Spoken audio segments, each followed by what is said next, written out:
Assalamualaikum warahmatullahi wabarakatuh. Apa kabar anak-anak ustazah pada pertemuan kali ini? Semoga antum dalam keadaan sehat. Sebelum kita memulai pembelajaran kita, terlebih dahulu kita membaca basmalah. Bismillahirrohmanirrohim. Baik, pembelajaran kita pada kali ini yaitu mengenai proses masuk dan berkembangnya Hindu-Buddha ke Indonesia. Untuk lebih lengkapnya, silakan anak ustazah perhatikan slide yang berikut ini.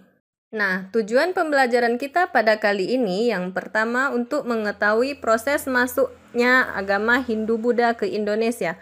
Yang kedua, mengetahui proses berkembangnya Hindu-Buddha ke Indonesia. Poin pertama yaitu proses masuknya agama Hindu-Buddha di Indonesia. Pada sekitar abad ke-2 sampai 5 Masehi diperkirakan telah masuk pengaruh agama dan budaya Hindu-Buddha di kawasan Nusantara. Pengaruh Hindu kemudian masuk ke Nusantara pada awal abad ke-5. Teori Waisa yang menjelaskan bahwa agama Hindu dibawa masuk ke Indonesia oleh para pedagang. Kedua agama itu lantas menyebar ke beberapa negara termasuk Indonesia. Pada awal Tarik Masehi, orang-orang India terdiri atas kaum pedagang, pendeta, dan kelompok lainnya datang ke Indonesia dengan membawa kebudayaan Hindu-Buddha. Agama Hindu dan Buddha yang berasal dari India sudah masuk ke Nusantara ratusan tahun lampau. Pengaruh dua agama ini cukup kuat di bumi Nusantara. Hal ini bisa dilihat dari peninggalan-peninggalan candi, bangunan, serta sejarah banyak kerajaan bercorak Hindu-Buddha yang sempat eksis di berbagai wilayah di Nusantara. Terdapat 4 teori yang mendukung argumen ini sebagai berikut. Yang pertama, ada teori Brahmana. Penyebaran dan pengaruh agama Hindu-Buddha ke Indonesia dibawa oleh kaum Brahmana atau kaum agamawan dari Hindia. Hipotesis ini mengungkapkan kaum Brahmana amat berperan dalam penyebaran agama dan budaya Hindu di Nusantara. Hal ini didasarkan pengamatan terhadap prasasti-prasasti bertuliskan huruf Pallawa dan bahasa Sanskerta. Kemudian yang selanjutnya ada teori Ksatria. Penyebaran ajaran Hindu-Buddha ke Indonesia dibawa orang-orang India yang berkasta ksatria, bangsawan, atau prajurit. Hipotesis ini menyatakan masuknya agama dan budaya Hindu sebagai peran dari kaum ksatria. Pada masa lampau di India sering terjadi peperangan antar kerajaan. Para prajurit yang kalah atau telah hancur kerajaannya kemudian melakukan migrasi ke Indonesia. Mereka mendirikan koloni-koloni dan berusaha menyebarkan kebudayaan Hindu di Indonesia. Kemudian lanjut ada teori Waisa. Penyebar agama Hindu-Buddha ke Indonesia adalah orang-orang India yang berkasta Waisa atau seperti pengrajin, petani, hingga pedagang. Para penyebar ajaran Hindu-Buddha itu merupakan kaum saudagar dari India yang berdagang hingga ke Nusantara.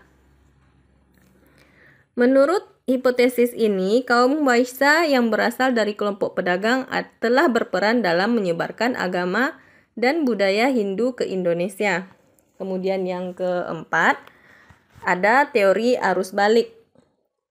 Teori arus balik dicetuskan oleh G. Kodes. Menurut teori ini, proses berkembangnya agama Buddha dan Hindu dikarenakan oleh bangsa Indonesia sendiri, di mana ketika masyarakat Indonesia yang melakukan hubungan dagang dengan India, mereka juga mempelajari dan membawa agama Buddha dan Hindu ketika mereka di India ke Indonesia.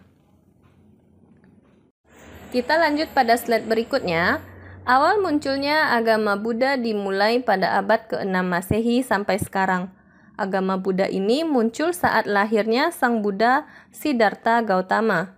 Jadi agama Buddha ini adalah agama yang paling tertua yang dianut di dunia.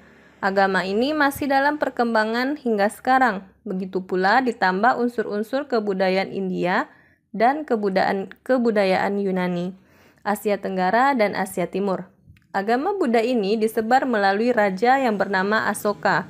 Ia menyebarkan dakwah di India Timur secara berdarah. Bukti-bukti peninggalan agama Buddha di Nusantara, misalnya penemuan arca perunggu Buddha di daerah Sempaga. Dilihat dari bentuknya, arca ini mempunyai langgam yang sama dengan arca di Amarawati. Arca sejenis ditemukan juga di daerah Jember, Bukit Siguntang. Selain itu, ditemukan sejumlah arca di Kota Bangun yang memperlihatkan langgam seni Gandhara atau India. Kita lanjut pada slide yang berikutnya. Tersebarnya agama Buddha di Indonesia terjadi melalui perdagangan yang menjadi salah satu faktor penyebab masuknya agama Buddha. Para pedagang di India tidak hanya untuk berdagang, tapi juga adanya interaksi dengan warga Indonesia memberikan ajaran Hindu-Buddha. Agama ini bukanlah agama yang baru yang ada di Indonesia, karena sudah ada sejak zamannya Kerajaan Majapahit dan Sriwijaya. Baik, hanya itu penjelasan yang bisa Ustazah sampaikan pada pertemuan kali ini. Semoga apa yang telah Ustazah sampaikan tadi bisa dimengerti oleh anak Ustazah semua. Sehamdalah, alhamdulillahirabbil alamin. Ustazah tutup pembelajaran kita pada kali ini. Billahi taufik wal hidayah. Assalamualaikum warahmatullahi wabarakatuh.